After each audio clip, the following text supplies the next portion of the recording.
All right, thanks for coming to Finding the Warmth of Our Sun. I'm Matthew Brown, and your host here at Madison 365. You can find us on YouTube, Spotify, Stitcher, and Apple Podcasts.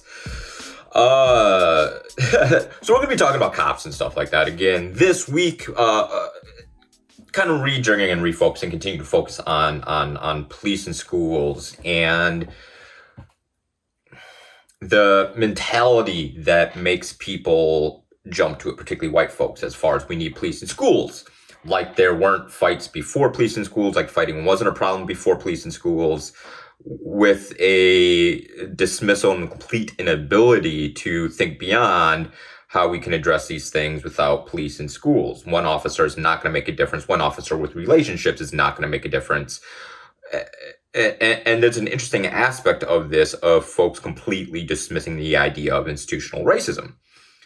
There were really two things that pieces of, I don't want to say journalism because it wasn't journalism, but media that were released within the past week. One on WKOW, which interviewed Chief Koval and did not engage the current police chief about this, which was really interesting. And then an article in the Isthmus from a past mayor that saw the steepest rise in racial disparities under his watch. For some reason, feels he's qualified to continue talking about anything around race and racial disparities, even though his rhetoric is, I don't know, two steps to the left of Tucker Carlson when it comes to race and racism, and those that mostly agree with him are going to be more right-wing. And it's funny how a lot of these white moderates somehow are able to justify the fact that white right-wingers are more likely to agree with them on race than, people to the left of them that are people of color. They justify this.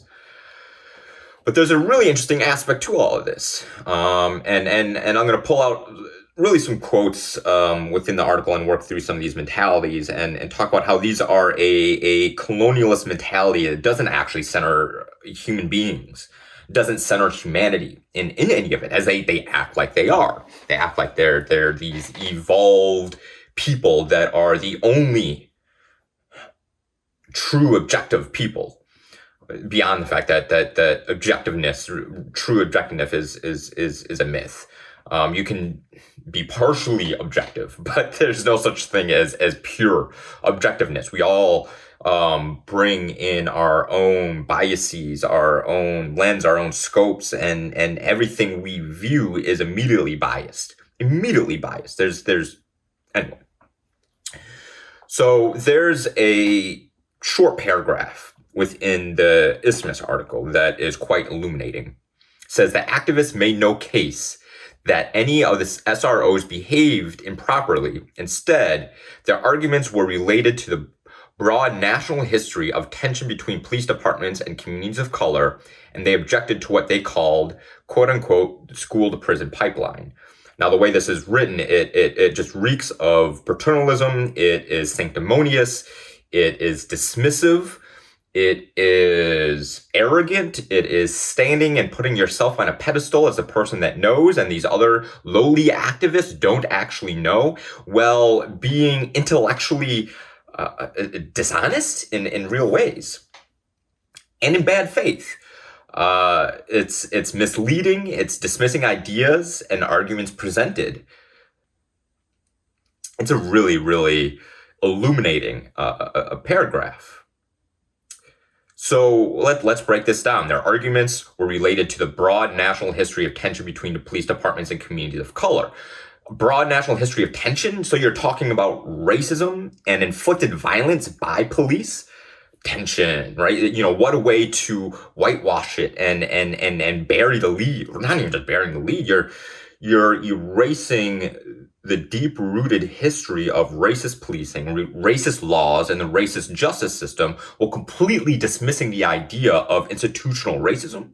The vast amount of scholarship and research backing up this very idea as this pie in the sky myth, this school to prison pipeline, right? It's completely dismissive. utterly dismissive and disgustingly so, as it suggests that these people that he talks about, like, again, he centers on Freedom Inc. and this is his particular framing because he acts like it's only Freedom Inc. saying this, and that Madison somehow is outside the scope of a national narrative of this nation. I don't know how we're exempt from national history and national cultural and social history and institutions. It puzzles me. But this idea, it's a dog whistle of putting Freedom Inc. out there and not engaging in the idea of the school to prison pipeline, completely dismissing it and suggesting that it is a nothing burger and doesn't have any intellectual backing, that it's just Freedom Inc. Making up this idea. Again, putting Freedom Inc. out there is a racist dog whistle. Again, and that it doesn't, suggest that it's only Freedom Inc. making this argument.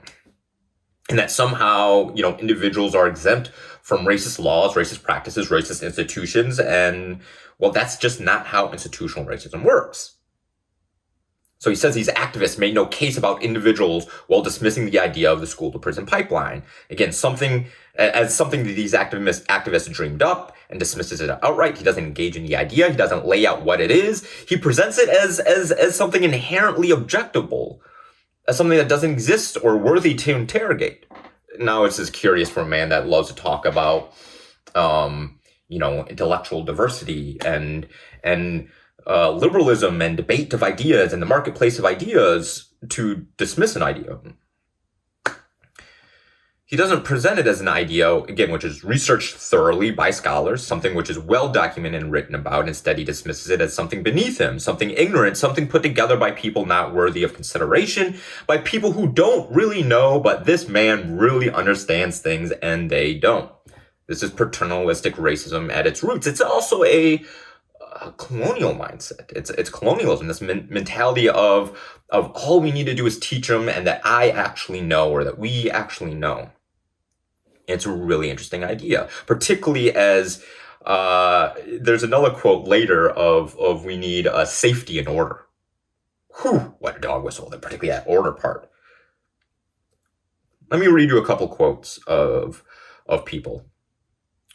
The white community. So this is like this person wrote in context of the white community, from their perspective, so that they had a right to peace and tranquility, the right to freedom from tumult and lawlessness. Now, the framing of these kids is that they are lawless, that they're out of control, that they're animals. Who wrote this was James Kilpatrick from the National Review in the 1950s. If you don't know, the National Review was a intellectual place for the birthplace of modern day white identity politics.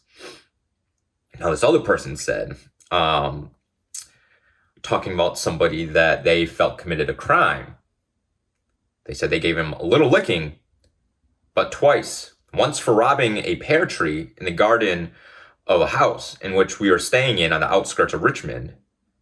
And once after for stealing apple brandy and getting tight on it. Apple brandy, getting tight on it is getting drunk. This was Confederate General Edward Porter Alexander. Alexander recalled having to instill discipline within his camp slave. Again, this idea of having to use force or the threat of force to instill discipline and correct behavior among people of color is a through line within this country. And these people in Madison calling for cops in school are part of that through line. They're part of that mentality. This idea that we must keep them in order. This is for their own good. Now, folks may not see police that way, but you can't be honest about the history of police being rooted as, partially rooted as slave catchers, as enforcers of Jim Crow and the color line all across the country. And with laws that were developed with racist intent and racist practices and judges, and the fact that these judges, and we'll get to kind of the second part, and hopefully I was trying to get to the Kyle Rittenhouse, I've never actually heard his name pronounced, trial, where this white racist judge, obviously so, was in there. And the thing is, he's not unique. There are criminal judges all across the country like this Rittenhouse cat.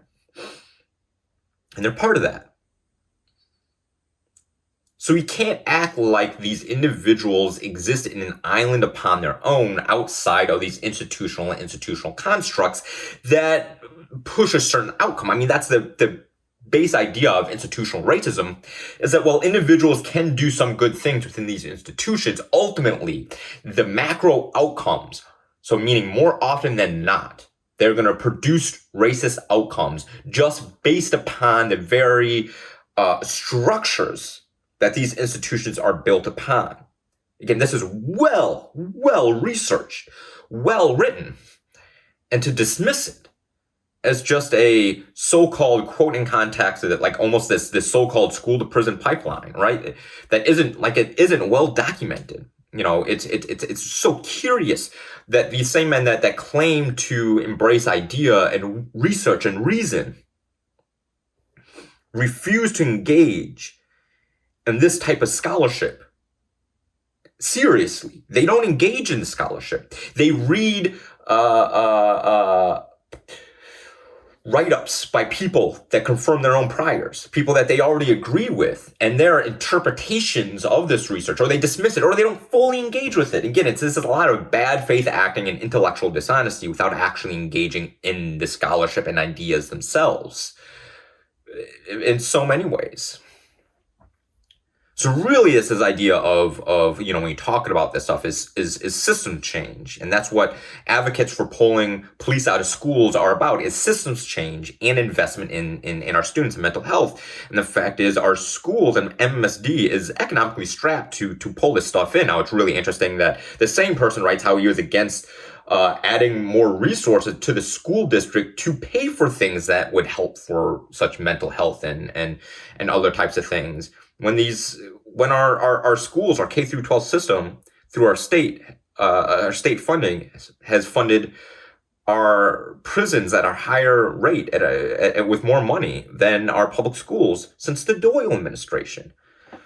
We're not investing in our schools. Our schools are cash strapped. They don't have the resources to properly engage in supporting these students through student services. And cops aren't going to actually help any of that. And we know that they don't. The data shows us this. They don't. You can throw out individual anecdotes, but they are just that, individual anecdotes. That's not how things work.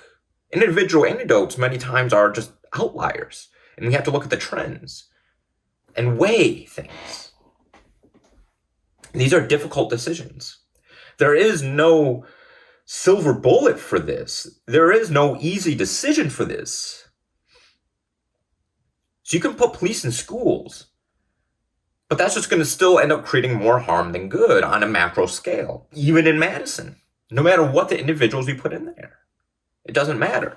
That's how institutional racism works. But again, you have to want to engage in these ideas in good faith with intellectual honesty. And these folks just aren't.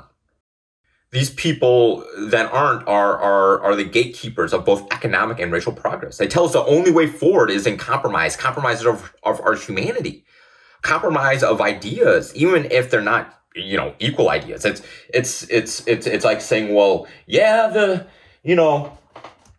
global warming is going to destroy our economy, but, you know, watch out, we can't spend too much money because of the national debt.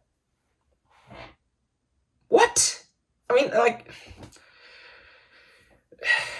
the dissonance, the hoop jumping, the knots that these folks twist themselves into to be something they're not is wild. And they say a lot of folks agree with them, and they're not wrong. This is a pervasive mentality.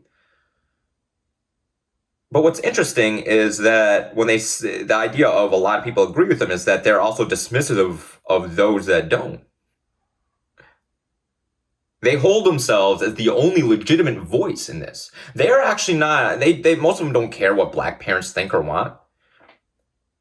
The support they need. The fact of just how hard it is out here for folks these days. Our society is fraying apart, and somehow we think that our kids aren't going to reflect this. They're not putting the humanity in these kids, and again, are just seeing them as out of control animals that we need to use a stick to pull them in order. That's what calling the police is. It's not centering humanity. It's centering violence to enforce order. It's not about helping kids. It's not about making things safe. It's about punishment and order. They use safety as a justification, but it's safety for them to make themselves feel safe, and then dismiss any kind of community engagement or community stuff. So let's, get back around to the officers here and why this really matters. There's a kind of a larger interesting idea, particularly on how to address violence. So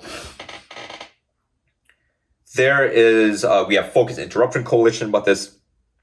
Interrupt violence and violence as a public health crisis mentality, which really uses wraparound support, is massively effective and massively underfunded in places that have implemented even just semi-robust models of this and done right. There are some models, but some places do in fact do it wrong. They say they're doing it, but they're not. But places that really do adopt the model correctly and implement it, even if it's not fully funded, we'll see 40, 50, 60, 70% decrease in violent crime in these targeted neighborhoods. That's much higher than the rate of police when it comes to improve escalating police presence. Much higher. When you do that with police, you see diminishing returns and increasing costs. And at most, you're really looking at 10 to 20% at most reduction in violent crimes. That isn't sustainable and, again, has a much higher price point. The moralistic, the economically conservative, economically prudent. And what's funny is, again, the same person talks about budget-minded and being basically economically conservative within this. The fact that investing in social workers and mental health first responders is cheaper and more cost-effective. It is a conservative economic argument and a socially liberal argument to invest in these programs and these types of programs. They're cheaper and more effective. But these folks don't see it that way. They just don't. Because they see the upfront costs, the things that aren't really built into what's a normalized budget. And we just see police costs as something worth accepting, when it costs so much more to train an officer, keep them on the payrolls, with the equipment and all these other things that we have them with, when most of what they do isn't actually policing or in the way that we think of it.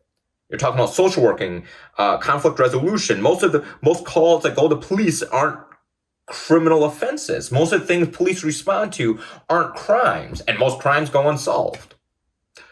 Most crimes go unreported. But at the same time, if they're only doing 10% actual hard police work, then couldn't we, reduce their budget and a lot of what they do by 90% and invest that, save money, which would go far further in all these other things, particularly if the city and county invested in these things?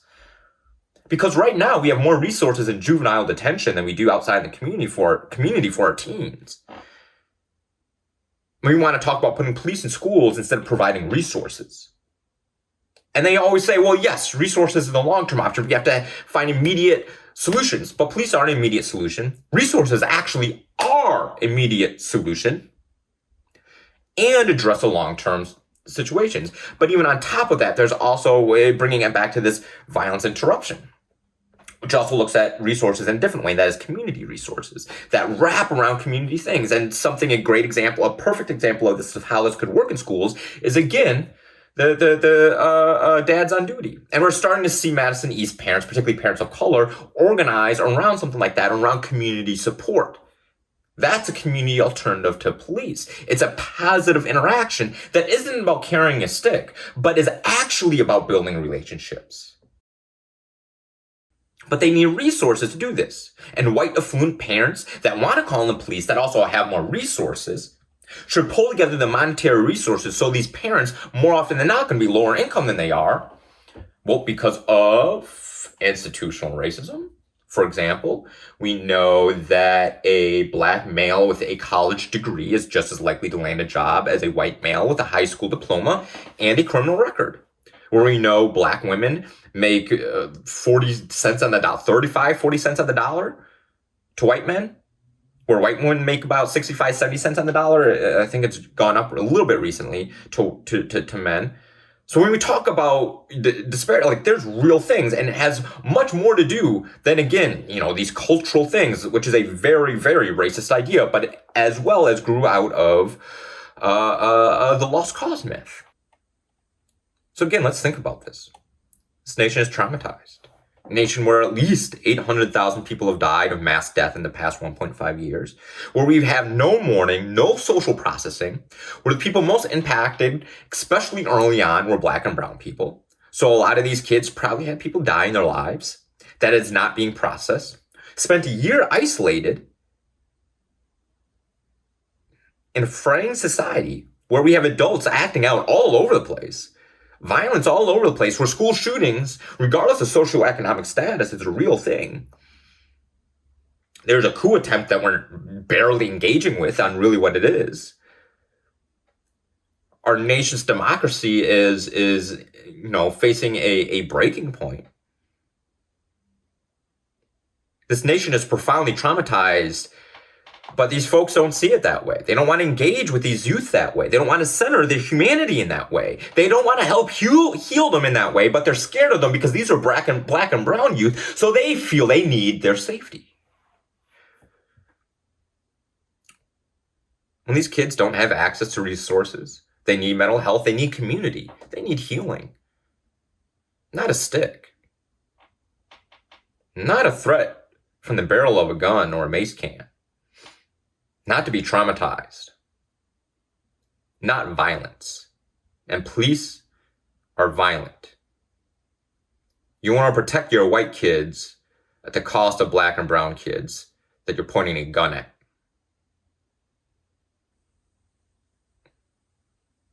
That's not freedom. That is order. That is colonialism. And Black people have been in this country facing a barrel of a gun for the past 400 years, saying we just need to be taught to be better,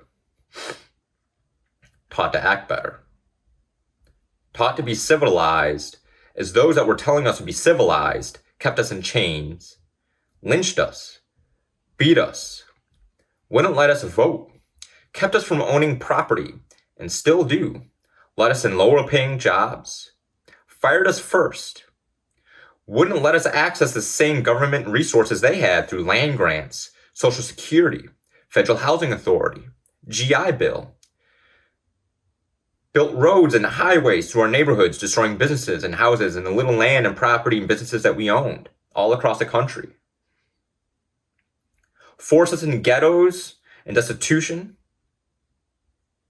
CIA helped put crack in the neighborhoods, and the only person actually held responsible was the person that was buying the crack from the CIA, buying the cocaine from the CIA. At least one former vice president and president of the United States knew about it.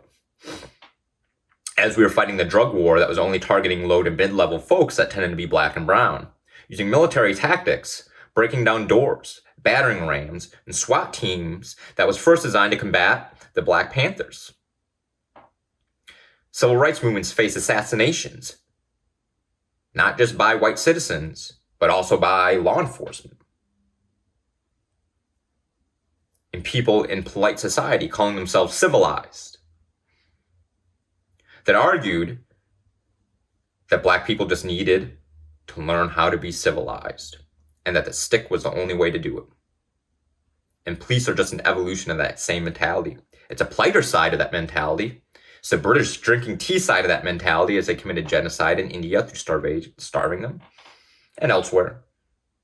But it's the same mentality. It grew from those same roots. And that's who these people are. But they can't admit that to themselves, because it upturns their view of themselves and this country and this country's history. So we're seeing in that Kyle trial, which kind of run up against time this week, so I'll get to that next time, and maybe put together something for next week, as it seems like this might drop actually after the verdict, which will probably be not guilty. So we'll walk through that. and talk about how it is straight from Jim Crow. That said, thanks for coming this week to Finding the Warmth of Our Sun. I'm Matthew Browning, your host here at Masson365. You can find us YouTube, Spotify, Stitcher, and Apple Podcasts. Have yourselves a good week. Even though the mask mandate might be ending here soon, I suggest you still keeping masks as community transmission is still high. Folks with vaccines can still get it. Just be smart, yo. Just be smart. Myself, I'm on immunosuppressants and immunocompromised. Probably gonna be wearing a mask the rest of my life because I don't even just want a regular cold, let alone COVID or whatever that's old or new. So just think of other people, folks. Be compassionate. Be compassionate. That's it for this week. Have yourselves a good one.